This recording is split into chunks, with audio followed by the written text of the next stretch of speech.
ఆంధ్రప్రదేశ్ రాజకీయాల్లో పవన్ కేంద్రంగా కీలక పరిణామం చోటు చేసుకుంది. ప్రభుత్వ వ్యతిరేక ఓటు చీలకుండా అధికార వైసీపీని గద్దె దింపడమే లక్ష్యంగా జత కట్టిన జనసేన టీడీపీ పార్టీల మధ్య సీట్ల పంపకాల విషయంలో అభిప్రాయ భేదాలు తలెత్తాయి. ఈ క్రమంలో టీడీపీ మండపేట, అరకు అసెంబ్లీ సెగ్మెంట్ల అభ్యర్థులను ప్రకటించడంపై జనసేన అధినేత పవన్ కళ్యాణ్ కీలక వ్యాఖ్యలు చేశారు. పొత్తు ధర్మం ప్రకారం టీడీపీ ఏకపక్షంగా అభ్యర్థులను ప్రకటించకూడదని, కానీ వారు అభ్యర్థులను ప్రకటించారని అసహనం వ్యక్తం చేశారు.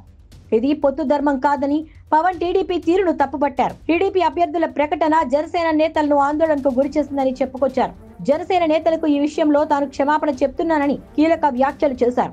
టీడీపీ 2 నియోజకవర్గాల అభ్యర్థులను ప్రకటించడంతో తాము 2 సెగ్మెంట్ల క్యాండిడేట్లను ప్రకటిస్తున్నానని చెప్తూ రాజోలు, రాజానగరం నియోజకవర్గాల్లో జనసేన అభ్యర్థులని పవన్ ప్రకటించారు. ఈ పరిణామం 2 పార్టీల పొత్తు కొనసాగడంపై సందేహాలకు తావిస్తోంది. చంద్రబాబుకు ఉన్నట్లే తనకు ఒత్తిడి ఉందని, అందులో భాగంగానే ప్రత్యేక పరిస్థితుల్లో 2 సీట్లను ప్రకటించినట్లుగా పవన్ చెప్పడంతో కూటమిలో సీట్ల సర్దుబాటు చిచ్చు తప్పదని, అంతేకాకుండా లోకేష్ సీఎం పదవి గురించి మాట్లాడినా తాను రాష్ట్ర ప్రయోజనాల కోసం మౌనంగా ఉన్నానని పవన్ తెలిపారు. పొత్తుల్లో ఒక మాట అటు ఇటు ఉన్నా ఎన్నికలకు మాత్రం కలిసి వెళ్తామని పవన్ స్పష్టం చేశారు.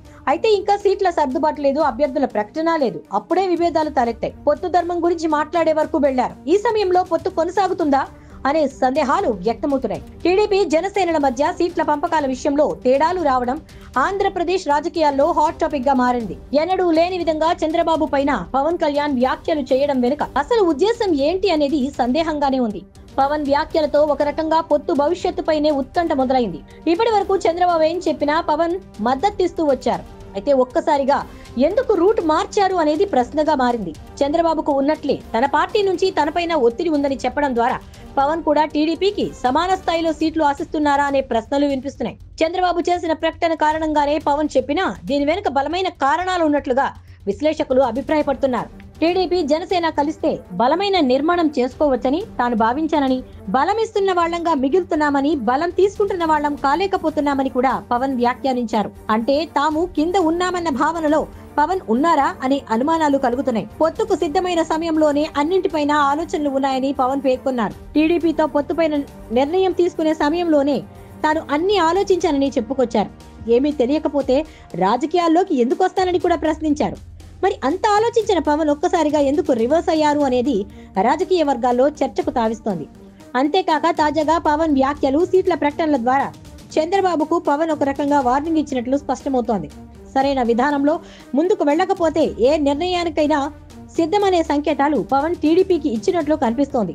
సీట్ల పంపకాల్లో టీడీపీ జనసేన పార్టీల మధ్య తేడాలు రావడంతో ఈ 2 పార్టీలు కలిసి పోటీ చేస్తాయా, ఇక్కడితో పొత్తుకు ఫుల్ స్టాప్ పెట్టి ఎవరి దారి వారు చూసుకుంటారా, ఒంటరిగానే ఎన్నికల బరిలోకి దిగుతారా అనే చర్చలు పొలిటికల్ సర్కిల్స్ లో మొదలయ్యాయి. ఒక మాట అంటున్నా ఇటున్నా కలిసే ఎన్నికలకు వెళ్తున్నామని పవన్ స్పష్టం చేశారు. అసెంబ్లీ ఎన్నికల దగ్గరే పొత్తు ఆగిపోదని, భవిష్యత్తులో కూడా టీడీపీ జనసేన కలిసి పోటీ చేస్తాయని క్లారిటీ ఇచ్చారు. పొత్తుల్లో చిన్న చిన్న సమస్యలు రావడం సహజమని, వాటిని పరిష్కరించుకుని ముందుకు వెళ్తామన్నారు.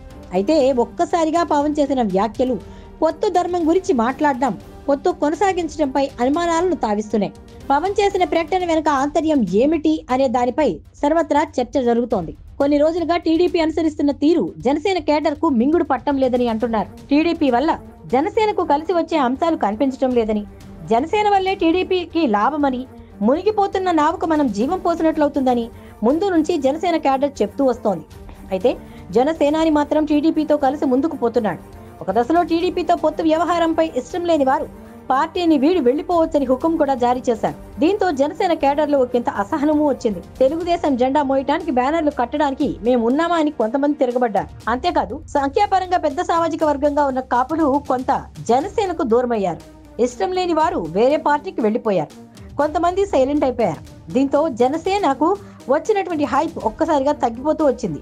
దీనికి తోడు లోకేష్ సీఎం పదవిపై చేసిన కామెంట్స్ దీనికి మరింత బలం చేకూర్చింది. అయితే ఇప్పటికైనా తమ నాయకుడు కళ్ళు తెరిచాడని, అవసరమైతే జనసేన కోరిన సీట్లు ఇవ్వకపోతే ఒంటరిగా పోటీ చేసి అమీతుమీ తేల్చుకోవచ్చని డిసైడ్ అయిపోయారు. అవసరమైతే టీడీపీతో తెగదెంపులు చేసుకుని బీజేపీతో కలిసి పోటీ చేసే అవకాశం కూడా లేకపోలేదు.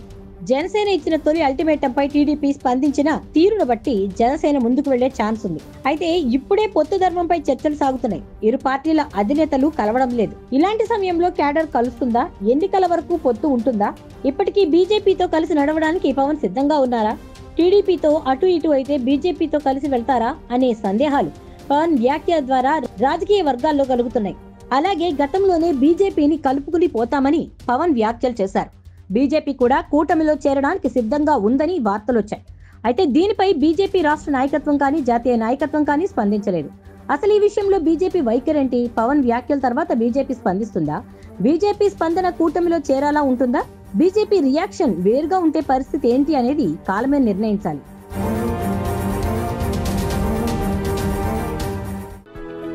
For more interesting updates, do like, share and subscribe to Volga News.